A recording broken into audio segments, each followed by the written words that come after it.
only his second event in left-hand drive. So it'll be interesting to see how he adapts. He's been getting more familiar and looking a lot stronger with every pass he makes. Another thing to note, when Chelsea was leading, he had a faster entry speed than Tony Angelo did when he was leading. So Chelsea entered around 77 miles an hour, and Tony Angelo was a couple ticks slower. So Darren actually was driving a Saturn Sky at Streets of Long Beach, but sadly, if you watch that on the live stream in his top 32 tandem battle, he crashed it and they weren't able to salvage. 75.8 on the entry speed. Wow, D-Mac super deep, super consistent. Kyle really having a hard time keeping up. Mohan diving in.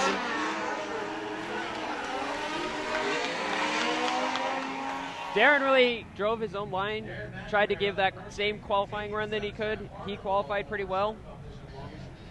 5th place overall, so Kyle Mohan, if you missed it earlier in practice, ran into the tire barrier on that outside wall and was able to get his car back together, but looked to wash out in almost the same area. You can see it here. He'll take out an outside clipping point, but he really got aggressive with this dive in on the transition to try and catch up and put some pressure on D-Mac.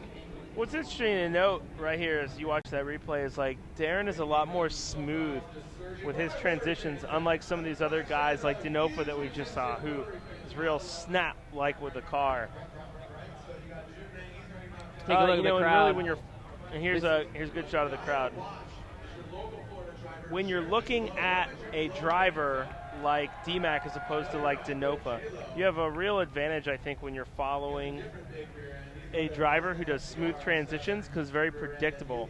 Whereas a guy like Denofa or somebody will snap and swing the car, and he, if you're caught out on the side of him, you're going to be faulted for an accident. So adjust the GoPro cameras for the FDTV show. Get these guys back together. Mohan will be leading. Mohan's really been making some aggressive entries as well. We'll see how far D-Mac leaves him for transition. We're about to see Kyle Mohan put in a lead. I'd say he's probably at a slight disadvantage right now. Yeah. He dropped a wheel off. He hit a clipping point. He really needs to just put it out there right now. Mohan sitting in 10th overall in points. He's going to want to keep up that momentum. Here they come through. Wow, D-Mac really hanging on his door. Mohan entered at 72.5 miles an hour, a little bit slower than D-Mac. Kyle with a lot of angle through there. D-Mac showing he's got the horsepower to keep up. Ooh. I'm always amazed at the amount of smoke that Mohan's able to generate from the Nexen tires. Not known as the smokiest tires around, but Mohan makes them work quite well for him. Here we go back to the replay. Mohan with his entry very wide, which is what the judges want to see, but Darren just keeps that proximity close. They would like to see a little bit closer. It looks like a little bit of a loss in angle there from D-Mac, but the way he's able to dive in again around that final clipping point is probably going to make an impact on the judges. Yeah, Darren really was shallow around that second clip, while Kyle really was just on a great line. Darren's job is to mock the line of the lead driver, and I definitely say he achieved that a little bit, but I don't know if it's going to be enough to make up for the difference of Kyle kind of dropping a tire, hitting that rear clip point. Looks like the judges are making their decision. Yeah, it looks like 2 judges have written some down in their box. One looks like he's thinking it over a little bit.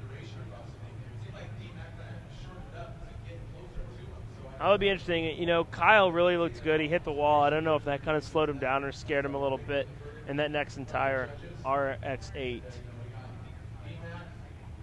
And Mohan also lost a lot of practice yesterday, replacing the motor. He missed out on almost the entire practice session, so he's still getting used to it. Again, Mohan sitting in 10th overall in points, so he's got a lot to lose.